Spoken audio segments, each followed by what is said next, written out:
देश के सकल घरेलू उत्पाद यानी जीडीपी में कृषि क्षेत्र की हिस्सेदारी 16% के करीब है। कश्मीर से लेकर कन्याकुमारी तक करोड़ों किसान हैं और खेती से जुड़े खेतीहर मजदूर भी। ग्रामीण अर्थव्यवस्था का प्रमुख आधार खेती है। लेकिन ये सब तो आप पहले से जानते हैं, तो हम क्यों बता रहे हैं? क्योंकि हम आपको ऐसी खबर बताने जा रहे हैं जो जुड़ी है वैज्ञानिक धोखाधड़ी से और उन किसानों से जिनकी आय दोगुनी करने का सरकारी वादा और दावा किया जाता रहा है। बात शुरू करें इससे पहले कुछ घटनाएं देख लीजिए ताकि आपको बात आसानी से समझ में आ जाए। यह खबर साल 2019 के नवंबर महीने की है। एनडीटीवी ने रिपोर्ट की थी। मध्य प्रदेश के सीहोर जिले के बिल्किसगंज गांव के किसान मंगीलाल ने 6 एकड़ चने की फसल पर जब कीटनाशक छिड़का तो पूरी फसल जल गई। नुकसान 4 लाख रुपए का हुआ। मंगीलाल नुकसान झेल नहीं पाए, बीमार हो गए और कुछ दिनों बाद दम तोड़ दिया।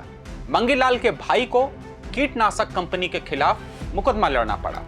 मध्य प्रदेश के ही हरदा जिले के चरखेड़ा के सुनील बांके के साथ भी यही हुआ। उनकी फसल भी बर्बाद हो गई।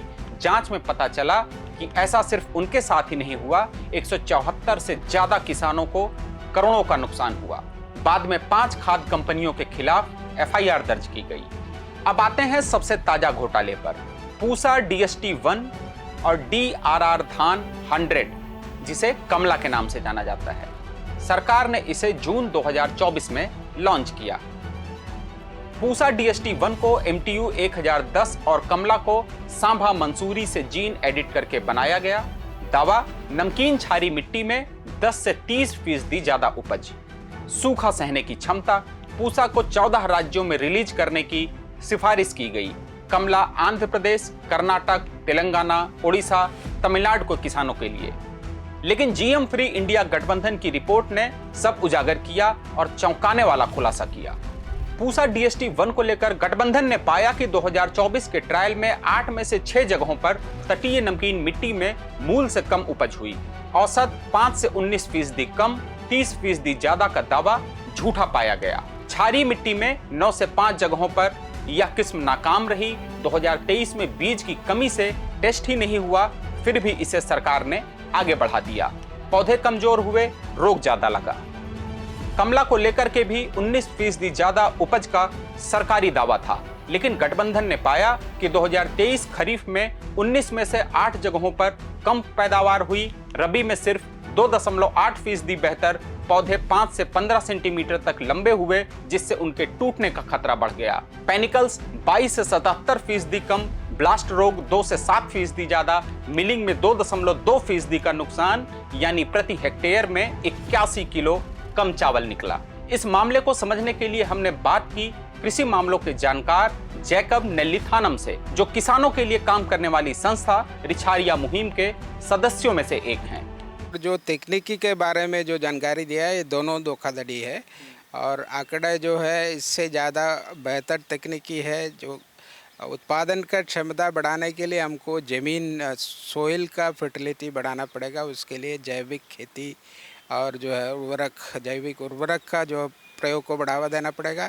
अगर हम जो पुराने हरित क्रांति के NPK जो है नाइट्रोजन, फॉस्फोरस और पोटाश केमिकल आधारित खेती को बढ़ाएंगे तो या दोनों तरफ से हम ज़मीन का भी नुकसान करेंगे, हमारा पोषण का भी नुकसान करेंगे और खेती में जो जैव विविधता है उसी को भी हम नष्ट करेंगे। अभी हमारे जो ग्रामीण जनता में देखा जाए तो पोषण का बहुत कमी है। केंद्रीय कृषि मंत्री शिवराज सिंह चौहान ने इन्हीं दोनों धान की किस्मों को 4 मई 2025 को लॉन्च करते हुए इसे दूसरी हरित क्रांति बता दिया था और जानकारी दी थी कि यह किस्म आंध्र प्रदेश, तेलंगाना, कर्नाटक, तमिलनाडु, पुडुचेरी, केरल, छत्तीसगढ़, महाराष्ट्र, मध्य प्रदेश, उड़ीसा, झारखंड, बिहार, उत्तर प्रदेश और पश्चिम बंगाल के लिए विकसित की गई हैं। यह किस्में ICAR यानी भारतीय चावल अनुसंधान संस्थान हैदराबाद ने विकसित की हैं। तो अब सवाल उठता है कि आखिर यह सब किसके दबाव में किया जा रहा था? सबसे पहले समझिए भारत में खेती में कितने तरह के बीज इस्तेमाल होते हैं। तो ये 3 तरह के हैं, देसी, हाइब्रिड और जीनोम। देसी बीज वो जो हमारे दादा परदादा के जमाने के हैं। ये प्राकृतिक रूप से विकसित होते हैं सालों की किस्मों से। इन्हें किसान खुद बचा कर रखते हैं। बोते हैं और इसका कोई पेटेंट नहीं होता, कोई कारपोरेट कंट्रोल इस पर नहीं होता। लेकिन आजकल हाइब्रिड बीज हावी हैं। ये दो अलग अलग किस्मों को क्रॉस करके बनाए जाते हैं ताकि उपज पहली पीढ़ी से ज्यादा मिले। क्यों? क्योंकि कंपनियां चाहती हैं कि किसान हर सीजन नया बीज खरीदें। पुराना बीज बो तो उपज कम हो जाती है। और जीनोम बीज ये आधुनिक जीन एडिटिंग तकनीक से बने होते हैं। इसमें विशिष्ट जीन काटकर जोड़कर बदलाव किया जाता है ताकि सूखा सहनशीलता या कीट प्रतिरोधी बन सकें। लेकिन सवाल ये कि ये सब किसानों के फायदे के लिए है या बीज कंपनियों के मुनाफे के लिए। भारत में बीज कंपनियों का सालाना कारोबार विश्वसनीय रिपोर्ट के मुताबिक 50,000 करोड़ रुपए से ज्यादा का है। कंपनियां किसानों को नए नए बीज बेचकर मालामाल हो रही हैं, जबकि देसी बीज मरते जा रहे हैं। इसके पीछे प्रमुख रूप से जो बीज कंपनियों का दबाव है, सरकारी लेवल पे और वैज्ञानिक लेवल पे भी संभव है कि जो बेयर जैसे जो महाराष्ट्र कंपनी है जिसका तकनीकी रूप में इनका पेटेंट उनके पास है, या वो खरीद सकते हैं छोटे जो रिसर्च अनुसंधान केंद्रों से, यूनिवर्सिटी से, क्योंकि ये पेटेंट से जुड़े हुए तकनीकी है सब। इसके जो तकनीकी में क्रिस्पर कास तकनीकी में कई सारे पेटेंट उसका जो है जो टूल्स उपयोग किया जाता है। इसके कारण वो आगे चल कर के जो बीटी कपास में जो है मोनसांटो को हर बीज कंपनी बीटी कपास उत्पादन करता है, उनका जो ट्रेड फी देना पड़ा हजारों करोड़ों में, उसी तरह ये दान के पीछे भी शुरू में थोड़ी मात्रा में धीरे धीरे जो है कंपनी अपना शर्त पर जो है ट्रेड फी जो है वसूल कर सकते हैं, जो किसान से वसूला जाएगा।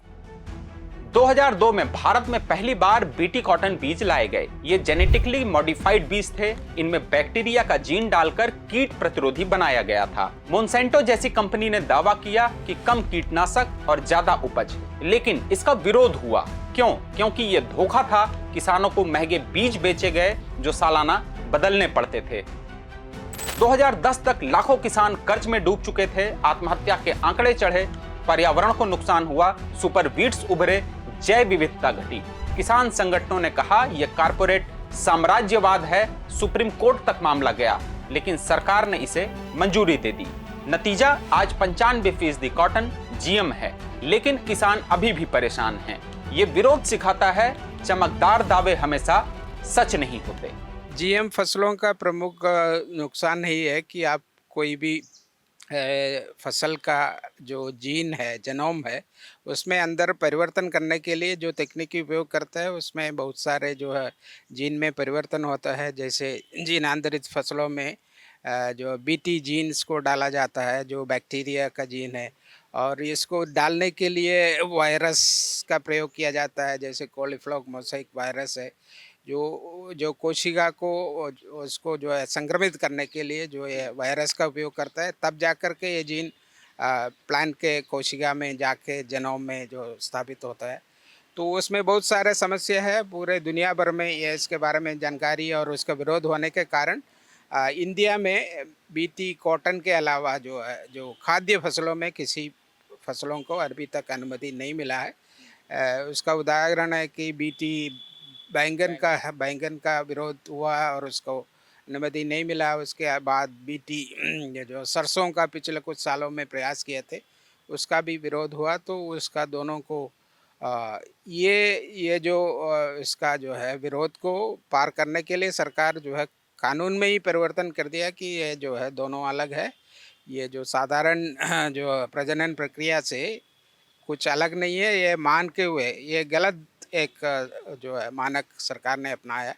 उसके कारण ये जीन संपादित फसलों को ये अभी सरकार प्रयास कर रहा है। तो जीन एडिटिंग तकनीक क्या है? सरल शब्दों में इसे समझिए, या ठीक उसी तरह से है जैसे आप कोई वर्ड डॉक्यूमेंट की एडिटिंग करते हैं। उसमें कोई शब्द आप जोड़ सकते हैं या हटा सकते हैं। ठीक इसी तरीके से जीन एडिटिंग की जाती है। तो आखिर ये करना जरूरी क्यों है?